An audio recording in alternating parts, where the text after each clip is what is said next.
Hi folks, Catriona here from Slainte. Sorry we're just a wee bit late this morning, I can tell how late it is. We're a wee bit late because we just had an announcement at 8:30 from our Prime Minister, just with some information that we are now pretty much in lockdown. So we were just letting that pass before I decided to start today again. Just apologies for that. And also you've got me from my home. I've got my lovely dog here, no makeup on, and this is probably going to be what it's like for at least the next 3 weeks. So please bear with me for that. So thanks for everybody for taking part with us for the past 2 videos. It's been really good, really engaging as well, which is what it's all about, especially at the moment when things are so tense and we don't know exactly what's going to happen from one day to the next. So it's all good that we're all together just to explain things about Scotland and that Scotland still loves you. We're still here, and it's a really great way to kind of take our minds off of the current situation. So thank you for that. And just because we were talking about that very quickly, I thought I would just also mention we've been getting obviously a lot of emails and things from worried customers. We are obviously honouring our 100% credits for any bookings that have been made already and that need to be postponed. Our message is don't cancel, postpone. Scotland is waiting. We will get through this all, and the moment you're ready to do so, you've got the 24 months to use it. So I know that things are kind of going to be up in the air for a little while. That's why we've extended that policy there for you all.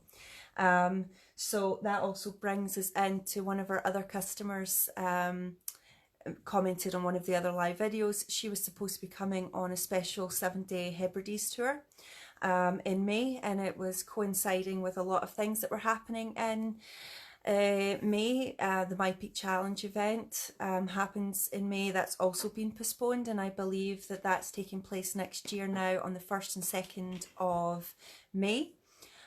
So just to help people who are doing both, we've decided to put the same tour on starting on the 7th of May. So that's the Friday after the My Peak Challenge event. So if you're interested, do get in touch if that's something that you're interested in participating in. For all of you who were supposed to be on this this May, we will be getting in touch to see if that suits you. If not, we do have other dates for that as well. So there you go. I wanted to get that out the way first and quickly. Hello, Amanda, and hello, Donna. There you go. What time is it there? It must be very early. But trust you, you are a night owl. But anyway, so the whole purpose of this particular chat today was about calling of all the clans. We do get a lot of people who come to Scotland for ancestral purposes. You come to Scotland because you have some Scottish ancestry, or you do assign yourself to a particular clan. So I thought I would talk about that today. So we have a very unusual thing in Scotland, and it is called the the Lyon Court, or the Court of the Lord Lyon, which is basically our heraldry court, which is quite unusual in Scotland because it is a standing court. It still goes on today. So if you want a coat of arms or something, you do have to go to them. You can't just do it yourself. It needs to be officially done by them, and that money that you pay actually goes officially to our UK Treasury. So they take it very seriously, and the way I like to see it is it's almost like copywriting.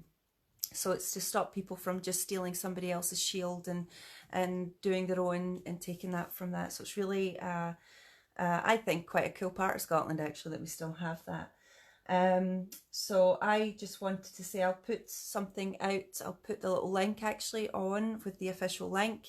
It is a Scottish law, specifically a Scottish court, so it doesn't have necessarily international jurisdiction, but I do know that certain Commonwealth countries do have their own offices which then work with it. But it's worthwhile if you're interested in your clan or setting up a shield or something like that, you can go to them. So that's really cool. And then it kind of brought me on to my own personal reasons. Is I was recently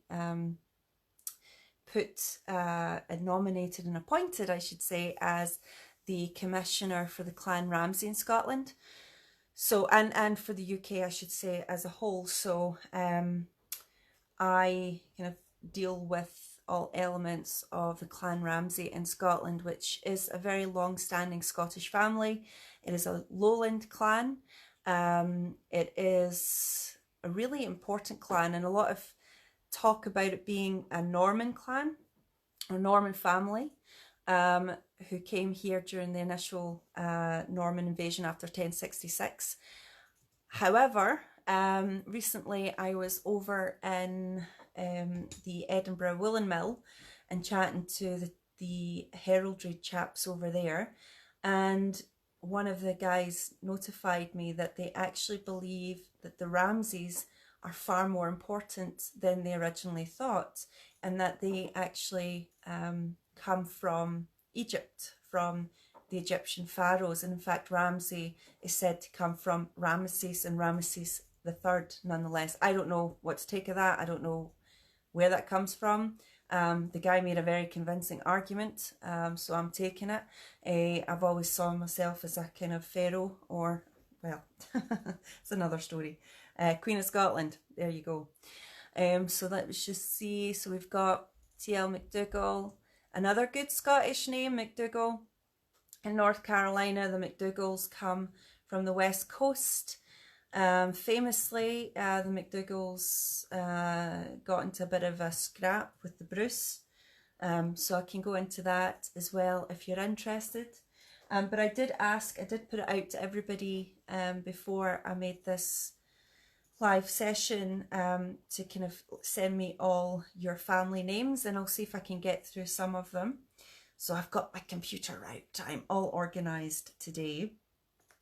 So we had a couple of families that I do want to cover, and that is the Morrisons, the Arnots, the Irvins, and the Guthries. So I thought we'll focus on those four. And if this proves popular enough, we might be able to do another session, for example, maybe a weekly session. One thing that is really important is clan history and family history in Scotland is so important culturally and historically. It's part of our very fabric of togetherness, you know. I think if you go up to the Highlands in certain areas, there's still talk about animosity with other families and so on. So I always like to bring that up because it is so much of our identity, and also our diaspora across the world is how they identify themselves with Scotland. So I think it's a really important chat that if we do have, we can have on a weekly basis. So let's start off with those Morrisons. Is Ferry Scottish? Is in the surname Ferry? It sounds a bit Irish to me, to be fair. Let's have a quick look before we go into that. And there you go, I was correct. It is Irish. But it's important to note that I can't even speak tonight. Ireland and Scotland are very, very, very similar. We have a shared culture. And to quite a large extent, actually, a shared language.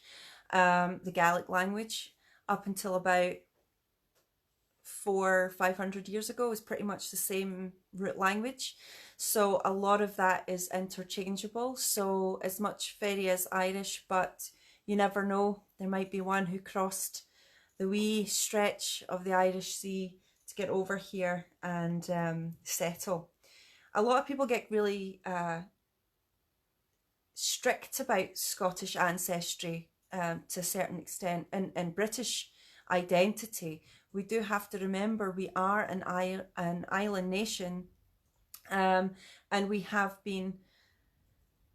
had conquerors, although not in Scotland, but we've had settlers from all over. We've had Vikings, we've had Celts, we've had the Normans. More recently, we've had Italians, Germans, and all sorts to make up our country, and it's very it doesn't do us any favours if we start getting too precious over that.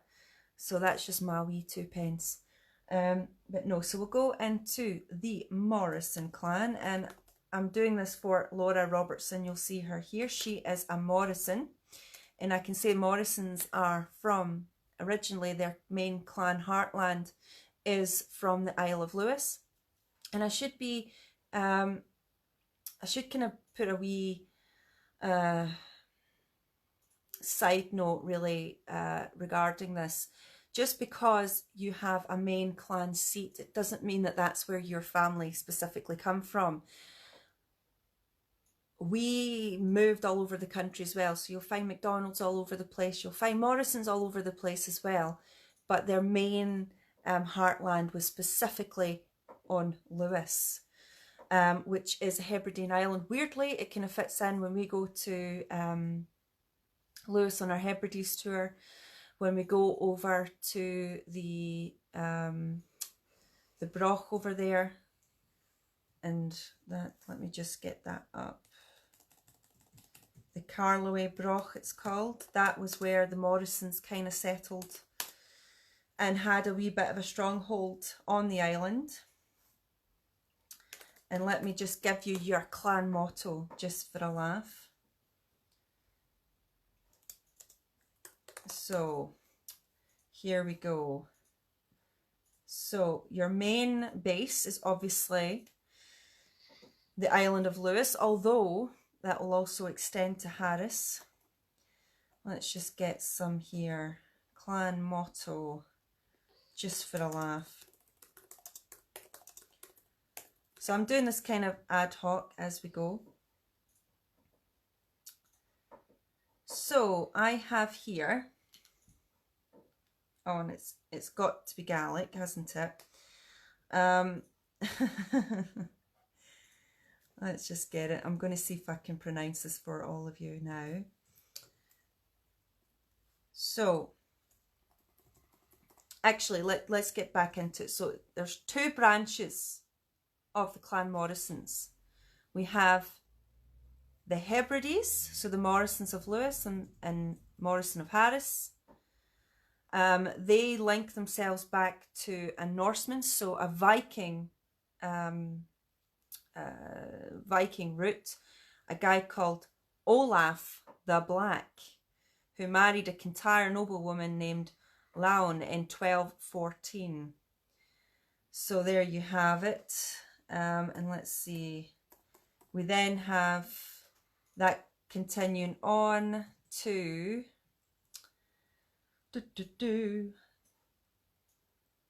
Earl of Rosse. So that's when you come into Rossshire. So that's the two sects of the clan. So they are pretty much a Hebridean base, okay? And they have been in trouble quite a lot. So there's been 16th century clan conflicts, 17th century clan conflicts. They do have their own tartans and they have subnames. So we also have, let's have a look. So we have here Breve, Gillamore, lots of Gillamores. Morrison, all different spellings of Morrison. And please forgive any of my Gaelic watchers here. McGilmore and McIlver and Morrison. Your clan motto is Tairach Pabe.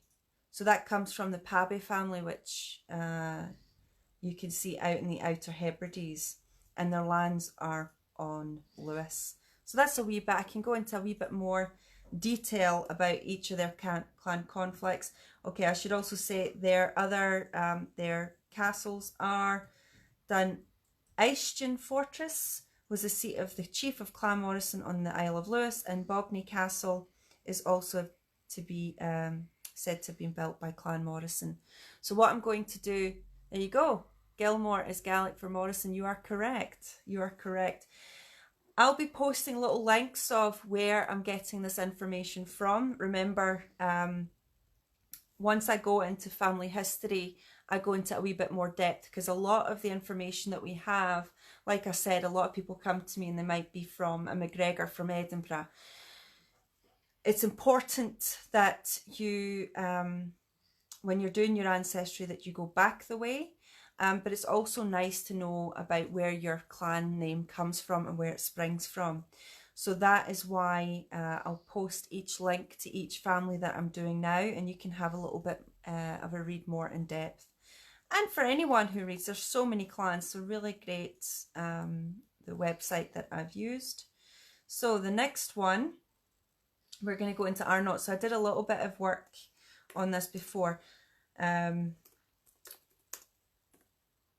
With Heather, because there was hardly any information about it. And what we found is that the interesting thing about this clan is that although they're still recognised, there's no head of the clan anymore. There's no family head. It's all gone. But your motto is in Latin, which is Speratum et Completum, which stands for hoped for and fulfilled. And your seat is in Arnott, Portmoak and Kinrossshire. So that's a cool little fact there. Your clan history. So the name is also found as Arnott. So there's different spellings of it, and it derives from the lands of Arnott in the Portmoak parish in Kinrossshire, where the family lived from the middle of the 12th century. In 1284, the lands are recorded as being in possession of Michael de Arnott. David Arnott de Fife rendered homage in 1296. So there's quite a lot. And again, I'll post where I'm finding all this information for you guys to have a quick look and see what works for you. But it's quite good. It's quite comprehensive. They've got Arnott Tower. You've got some famous Arnotts in there. Edward Arnott was repledged to the liberty of the borough of Irvine in 1472, and in 1429 the lands of Arnott and the sheriffdom of Fife was granted to John de Arnottis. So all these funny different names. We have David Arnott was Archdeacon of Lothian in 1502 and later became Bishop of Galloway.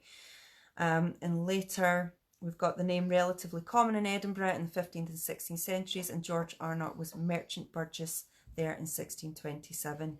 So, and actually for you, Heather, a really cool thing is Hugo Arnott published a history of Edinburgh in 1816, so you can go and have a wee look of that particular publication. But there's a picture of the tower here, and you can probably still go up and see it. Obviously not at the moment.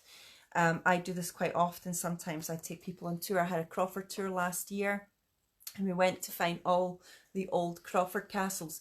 One was just on the other side of a golf course. One was literally in a derelict dumping yard. It was quite interesting to go and find it, and others are more open to the public. So, you know, castle hunting is one of my favourite things to do. And once you see this website, it might be good for you to see what there is in your area. The next family I thought I would go into is the Irvine, and some of you call it Irvine. I think some of you in Irvine will call it that. So let's come into the Irvine and let's go see the clan motto. So there's all sorts of things here. So this would have been, again, it would have very different spellings. IRWIN, for example, is one of the ones. So your clan motto is Sub Sol Sub Umbra Virens, which stands for vigorous both under the sun and shade. That's a quite nice one. So it says here the surname has territorial origins. A lot of them do, actually, which makes sense because people were quite literal back then to say where you were from. Before you knew of a surname, people identified themselves as having being from a place. And here, that's correct, Kate. I'm just seeing that there. So we have here origins derives from both Irving and Dumfriesshire. So that would be down there for the border reivers. And then from Irvine in Ayrshire. So quite a lot of famous Irvines, obviously, very prominent within Scottish nobility of the times back in 1226. You have, there's apparently an ancestral connection through Crinan the Thane, Abbot of Dunkeld, with Duncan, the Scottish king, allegedly murdered by Macbeth. So, but we've got here as early as 1018, so the Irvines were settled through marriage on lands between the River Esk and the River Kirtle, southeast of Lockerbie in Dumfriesshire, and here they built the Tower of Bonshaw. So a really fantastic actual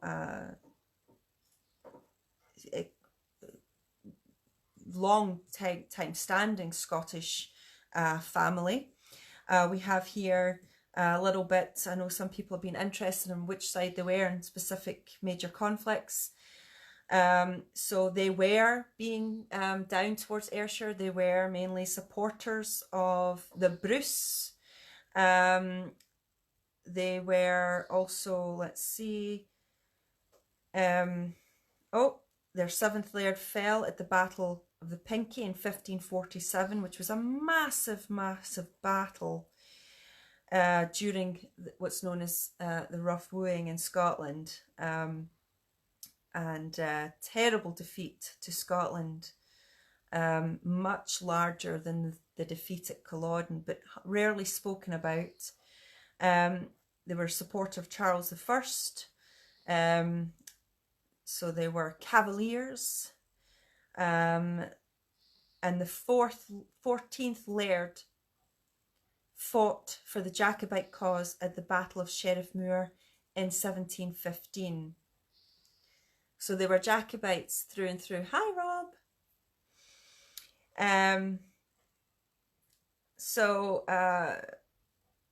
After his death, the Drum estate passed his kinsman, although his successors too supported the exiled Stuarts. So there's this often unspoken weird sort of thought that Jacobites were Highlanders and Lowlanders were for the British government and the British state. So yeah, it's not entirely accurate, and a lot of families in the Ayrshire region, which is very much lowland, they supported the Jacobites and their cause, and they lost a lot of land and state for it. So there's a lot that's here, and again, I can send that through to people who are interested. And you're right, Kate, it is, I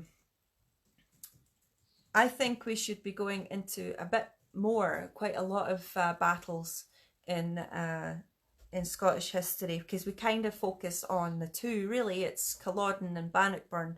There were so many more, and they're so interesting because it's all about the politics and the history that drove each one. And it's not just as black and white as people would make out. So definitely that's the Irvine clan. And lastly, where this was a big question, we had the Guthries. So one moment, actually, I'm just going to star this. There we go. So we've got the clan, Guthrie, and clan basically means folks just family, essentially, or children, as Helmet's whispering to me here.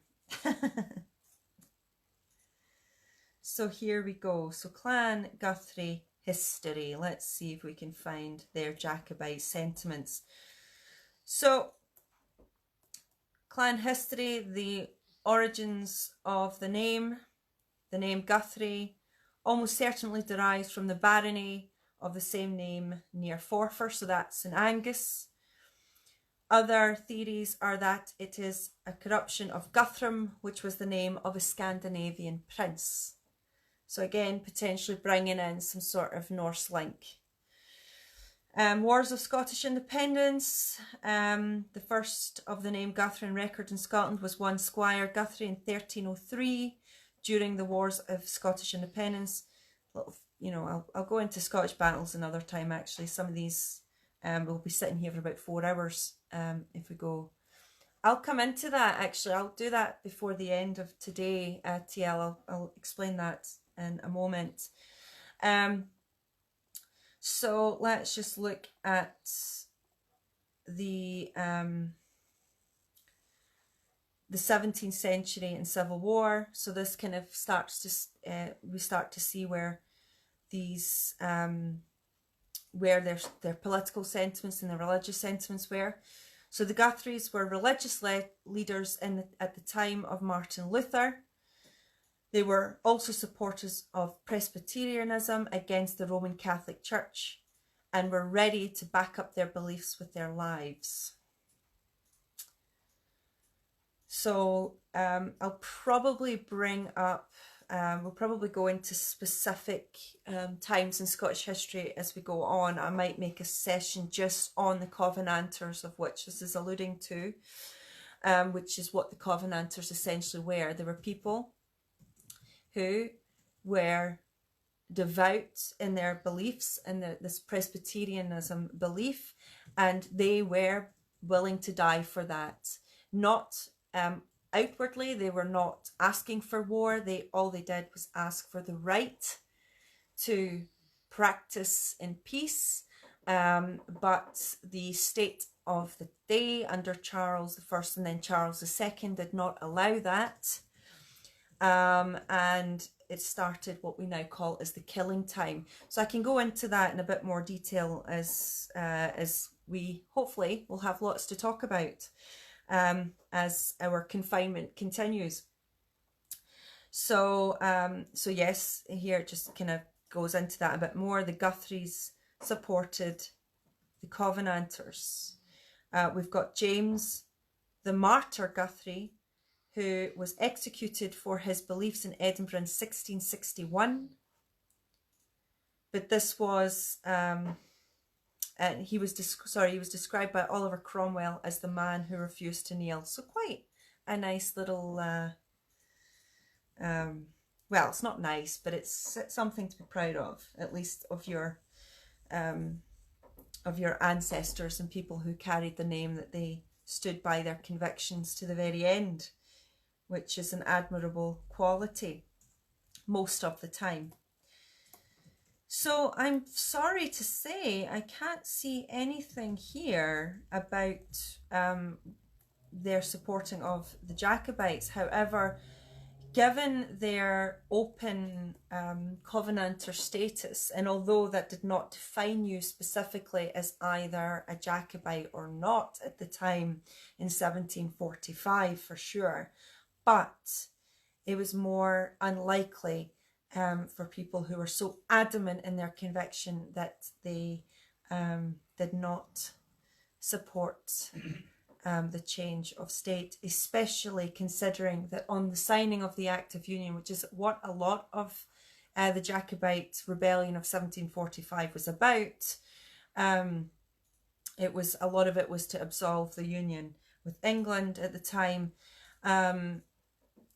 One of the clauses of the Act of Union was that the Church of Scotland, which is the Presbyterian Kirk, would remain the Church of the State. So that was an important factor for these people, so that they wouldn't have what happened, you know, a couple of generations before during the killing time. They were worried about that, especially considering he was a descendant of the man who signed the killing time order, Charles I and Charles II, obviously. It started with Charles I, but Charles II famously followed through a lot of that. So there you have it. And when I say descendant, he wasn't direct descendant, it was his uncle, technically, but a great uncle. But anyway, so that's quite a rich history. And hopefully with a bit more time and a bit more digging, we can go through and look at all the kind of name roll calls of all the people who were at Culloden to see if there are any names, because people were free to join Charlie's cause. When I say that free, I mean they were voluntary to his army. They were not free to do so by the then British state, but essentially his army were made up primarily of volunteers to the cause, people who were disenfranchised or dissatisfied with the status quo and so on. So there you go. I've just thrown out a wee bit of Jacobite stuff there just for you. And sorry guys, I'm just going to go through some of the comments here, because I saw that somebody has just asked me about where the legend of the Kelpies come from. So it's a really good one. It's in old Scottish lore, basically, that the Kelpie is a kind of water horse. It's actually a monster, and it presents itself, although there's some that talk about them coming in with the sea, but the most common story of the Kelpie is that it's a horse that presents itself in front of a body of water that you go towards to freshen up, and you would see this tame horse and climb on its back, and then it would drive you into the depths and kill you, potentially eat you. So it's not a very nice story, but I believe, and this is my own personal belief, that it's a bit of a fable, because remember, in Scotland in particular, owning a horse was not commonplace. You know, not everybody had a horse. And across much of Europe and even in the US at one point, if you stole a horse, it was a hangable offence, because horses were so expensive and sought after that I personally believe it was a wee way to tell ghost stories and kind of like Grimm's fairy tales to the children, so that when they see a horse, they don't take one. Basically, it doesn't matter how tame it looks, don't take anybody else's horse. That's my own personal thought. Whether that's true or not, only those who made it the story will know the truth, but that's my belief. So let's just see. Hi Bonnie, hi Jackie, see you're here. Hi Sandra, said that. Just going through. Thanks everybody for tuning in again. And to Jennifer. So that's basically, I'm going to go through maybe once a week. One of our chats will be on family names. So I see that I've had a few come in asking about the Rutherford name. Since you're here, Rob, let's just have a quick look and see what I get. So here we go. Again, you're likely to be reavers of some kind, because you come down from the borders. So, and just so you know, we have, they were quite notorious in their own time, in their own way, because they sat right on the border between Scotland and England. And if you think that the Highland clans were tough, go and have a look at the border reavers. They were notorious for causing trouble and for raiding others and going on either side of the border, causing nonsense. So there you go. So the Rutherford motto is Nec Sorte, I hope I'm saying that right, and Nec Facto, which means neither by chance nor fate. So that's a cool one. It's a really cool one to have. And again, just like before, you don't have a clan chief or a head of your family right now, but you're still recognised by the court of the Lord of Lyon. So that's quite cool. Let's see, we've got the Border Reavers Cursing Stone. So let's just have a look at your quick clan history. So again, it comes from territorial origins, just to say where you were from. So the surname Rutherford comes from territorial origins taken from the lands of Rutherford in the parish of Maxton in Roxburghshire. The name is of an ancient and once powerful border family. The meaning and origin of the place name is simply from the Old English Herthera Ford, which means a ford for cattle. There you go.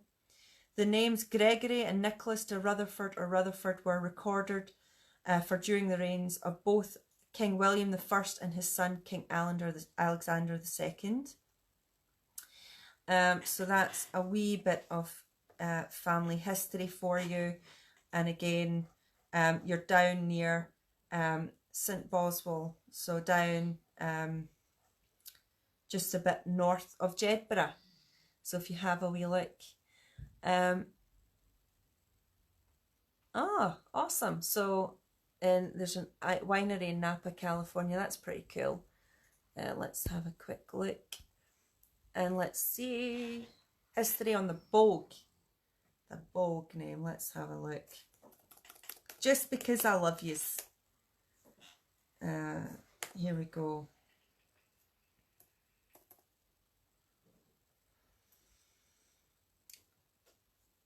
So it looks like, let's see,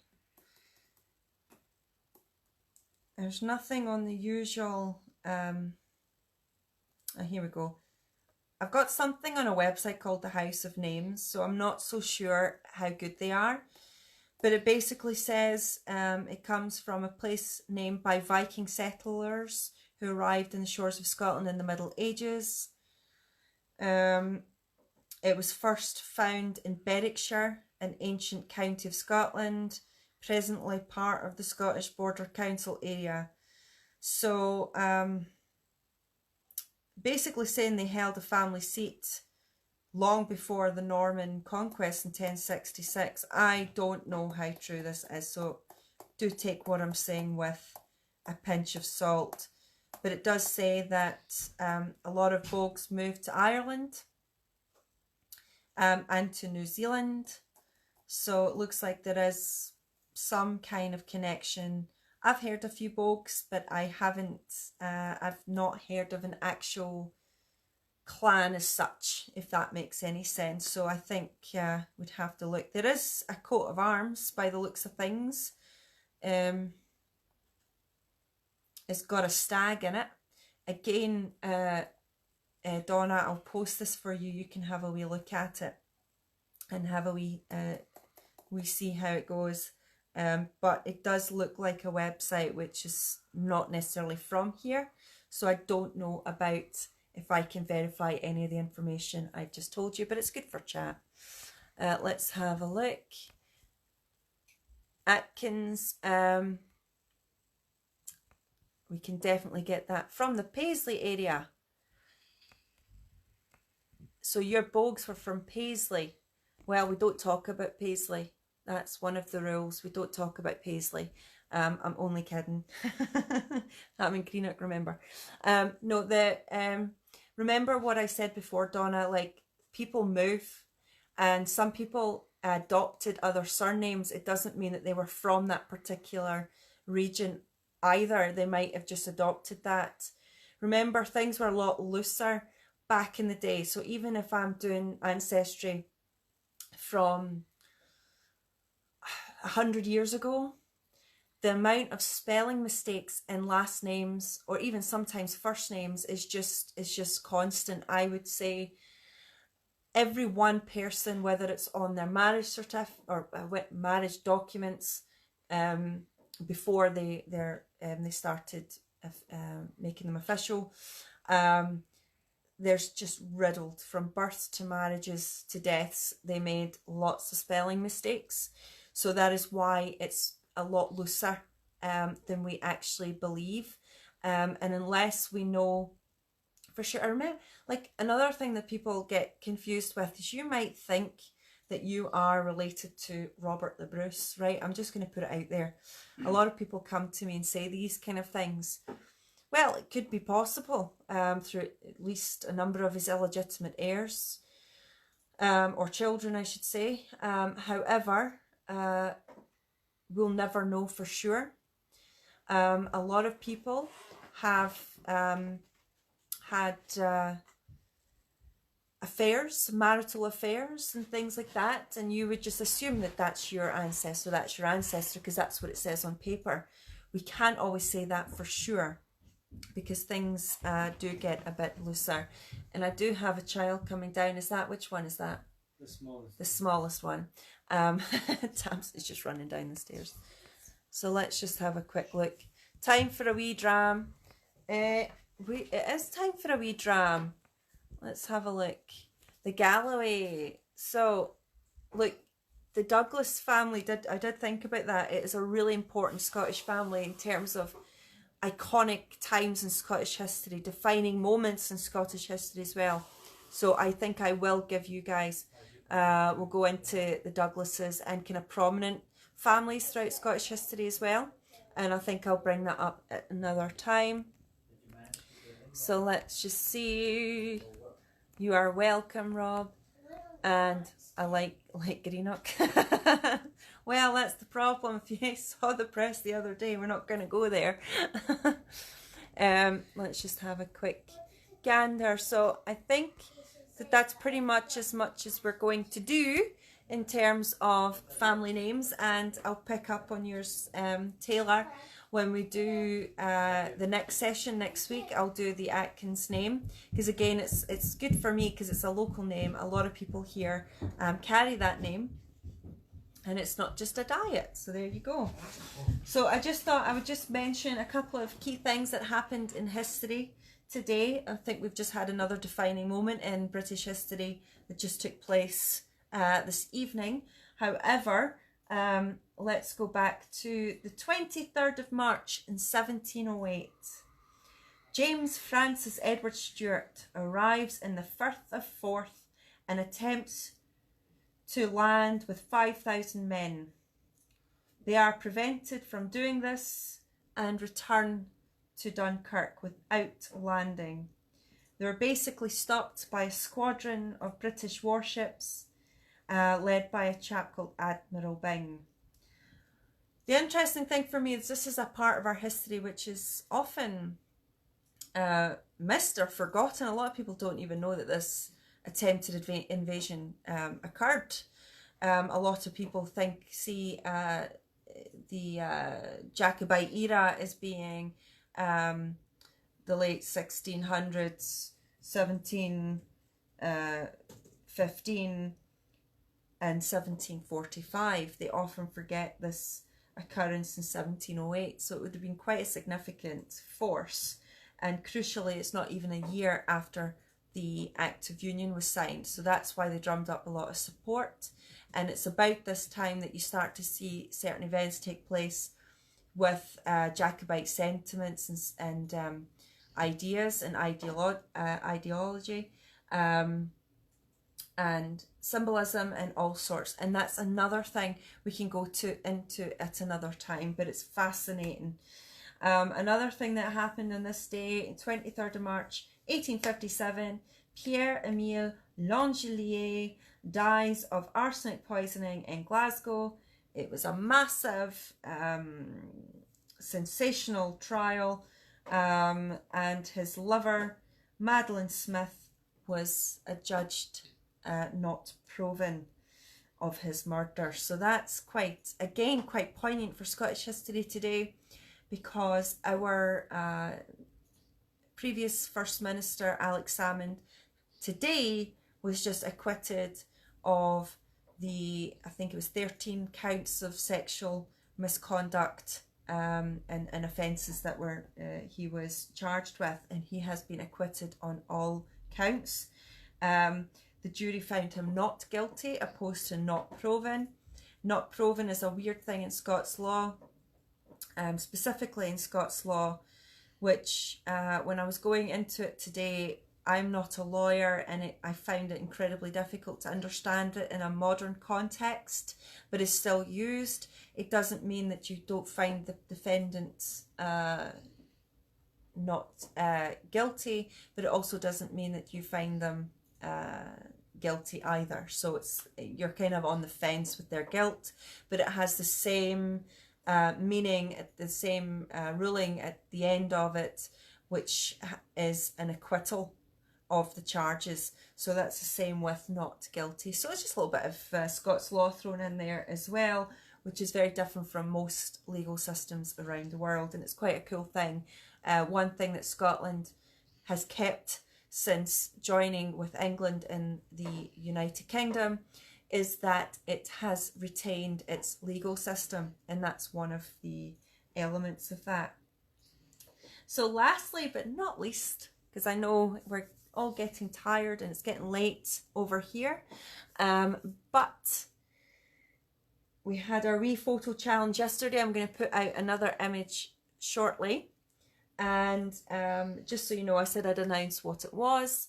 It was, yes, Aberdour Castle, which is part of our Outlander tour. So that was fairly easy. It's going to get much more obscure and difficult as the day goes. So as the time goes, I should say. It's getting late.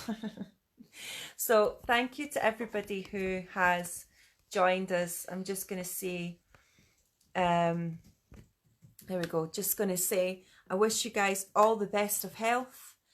We're all in this together. You're currently, if you can hear that noise right now, that is my dog snoring next to me. She's physically snoring. I've never heard anything that loud. Yes, so you can hear, and I've actually got a cat behind me as well, so you can come into my home and to yours, and I just love watching the participation here tonight, just welcoming everybody, greeting everybody, and hopefully you all can make some friends through this process, and we'll get through all of this together.